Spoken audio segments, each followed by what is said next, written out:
What is going on, everybody? It's Go-Karts, Mini Bikes, and more. And if you guys saw my last video, I explained how I am going to make my lawnmower, my race and off-road lawnmower, into a race mower. Now, I've been wondering what I was going to do with it for years now, and I finally decided it's going to be a race mower. Just because I think that's a little bit more interesting. You know, anyone can gear a lawnmower a little bit lower and put big knobby tires on them, but it takes a little bit of skill to make a lowered, slammed race mower. So as you guys can see, it is a lot different from my last video. For one, the front axle is gone, and what I originally tried to do is flip the front axle over so the wheels in theory slam the frame lower, but that didn't work because the way the frame was shaped was the bottom was flat but the top had a big hump, so it was hitting the top, and I didn't really want to cut the frame, mainly because I knew it wasn't going to work, and I'm sure glad I didn't cut the frame. So with that, I'm gonna have to run just a straight piece of square tubing or rectangular tubing or something like that, and then do some go-kart spindles and then the wheels, or run it out a bit and then cut it at a 45 and another piece at a 45 and make a drop axle just to even lower it down more. What I'm going to do is I'll order the wheels and tires once I'm ready to start the whole build, because like I said, I need a welder and I don't have one, nor do I know how to weld. So when I get a welder, I have to practice welding before I take on this project. So what I might do is just run the square tube straight axle, and then I'll put the wheels next to it and lower with a jack down to the height that it would be, and see if I like the height. And if I don't like the height, what I'll do is then I will fabricate a drop axle, because I want this thing low and not go-kart low, but I do want it low, pretty close to that, maybe 2 or 3 fingers width to the ground. And another thing is all of that steering, that clunky steering is gone. So no more steering wheel, it's all basically a clean slate. And if you come around the back of it, you'll notice that that trailer hitch plate is gone. And I did that mainly to free up some weight, and also because that was a lot lower than the frame. Let me turn on a light. That was a lot lower than the frame is, so that would have been hitting way before the frame, so I wouldn't be able to lower it as much as I would like. So I took that off, and that was about 20 or 30 pounds maybe, so it definitely freed up a lot of weight. And as you can see, the cup holder and the shifter plate is gone. That tells you what gear you're in and everything. So like I said, it's a clean slate. I'm going to take the transaxle out once I'm ready to put a straight axle. But the dilemma I'm running into, and yeah, I'm already running into a dilemma with a build that is nowhere near from even being started, and that is, in my last video I told you guys I was going to do a 212cc Predator on this. But you know, that would be cool, but I mean, I've used them in the past and they're good engines and all, but I mean, when I think race, I think big engines, you know.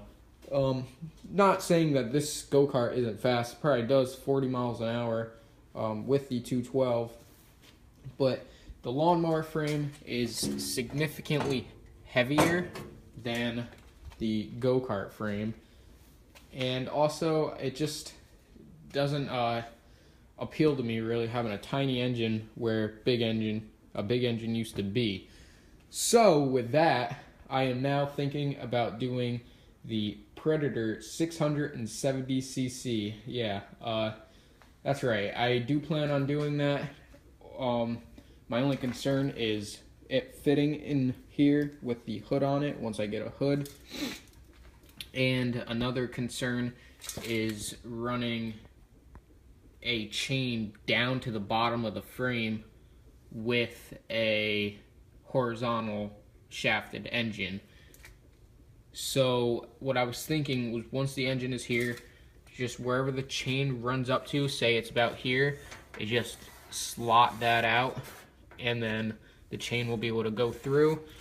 And then right where the chain exits, I can run a jack shaft to the bottom of the frame and hook up the chain that way. But again, there's some concerns with that, with the engine fitting in here, and if the engine don't fit, the output shaft is too far out, or whatever the case may be, that might be completely, that idea might be completely scrapped. So I have to measure the 670 to see if it'll fit in here with the hood on. And what I was also thinking about doing is using the new Predator 708cc, I believe it is. And what that is it's basically the 670 in a vertical shafted engine, like what comes on a lawnmower.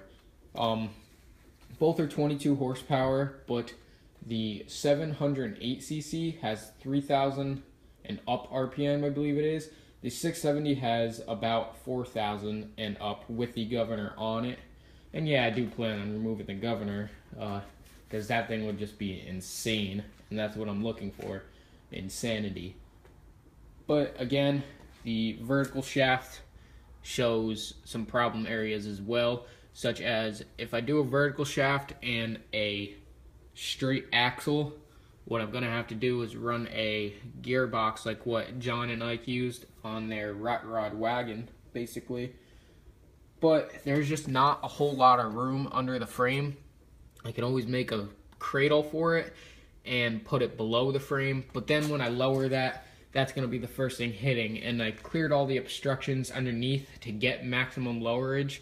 So that idea is probably the worst one.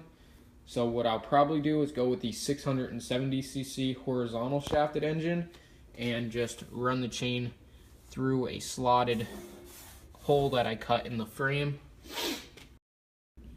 But both have a big problem. Well, I wouldn't say a big problem, but they have a concern.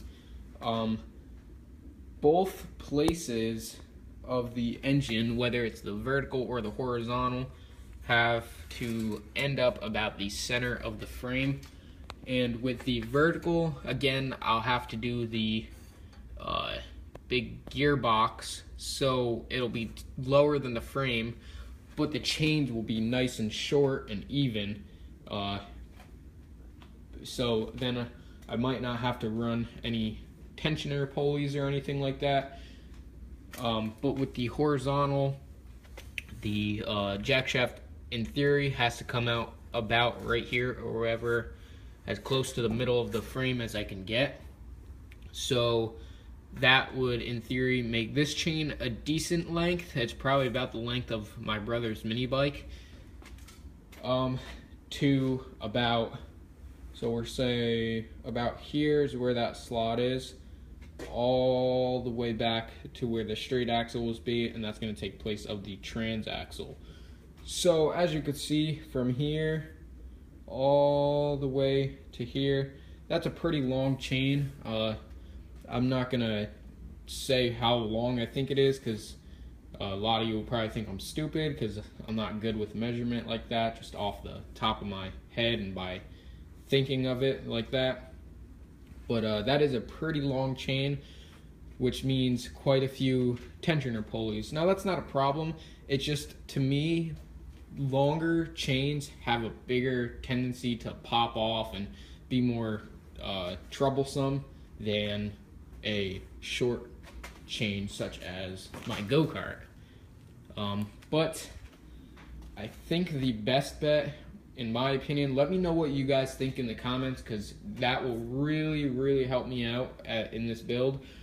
Do you think the horizontal shaft with the frame, the chain going through the frame to a jack shaft and then back, but with a significantly larger chain in the back with some other tension pulleys, will be better than a vertical shaft with a box that has to come down quite a bit lower than the frame, and that'll scrape on everything and possibly damage the frame or break something underneath, such as the gearbox or chains, whatever it may be. So let me know what engine you guys think. I'm leaning more towards the 670cc horizontal shaft. It's just the fitment issue is really the biggest thing.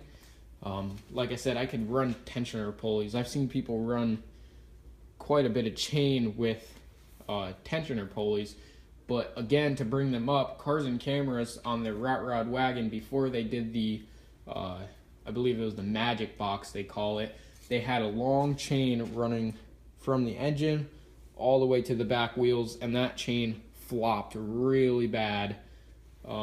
So that's just kind of my big concern. I'm sure if I place the pulleys, the tension pulleys, in certain places, it'll tighten it up. So say one in the middle, one at the end in the bottom, one in the middle on the top, and then another one at the other end at the bottom, or something like that, just to tighten the chain. So it'd be out from the bottom, would be in, top out, and then bottom out. I don't know, that sounds really confusing, but again, I think if I run enough pulleys and stuff to tighten up that chain with some springs or sliders, whatever I think of doing, I think it'll work out pretty decent with a long chain. It's just, again, my concerns that it'll be more troublesome.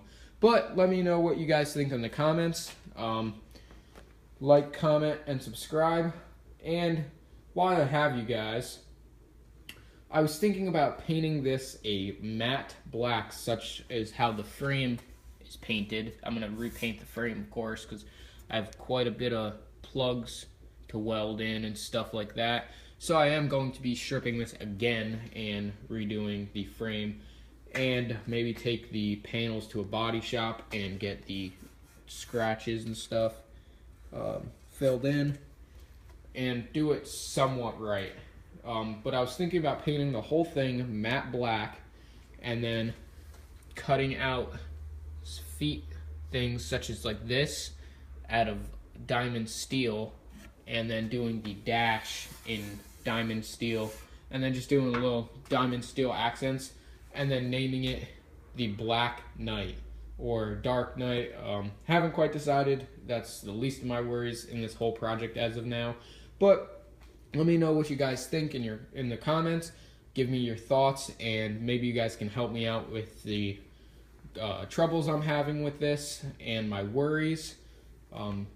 Thanks for watching. Like, comment, and subscribe. Check me out on Garage Amino at Go Karts, Mini Bikes, and More. And I'll catch you guys in the next video. Take care.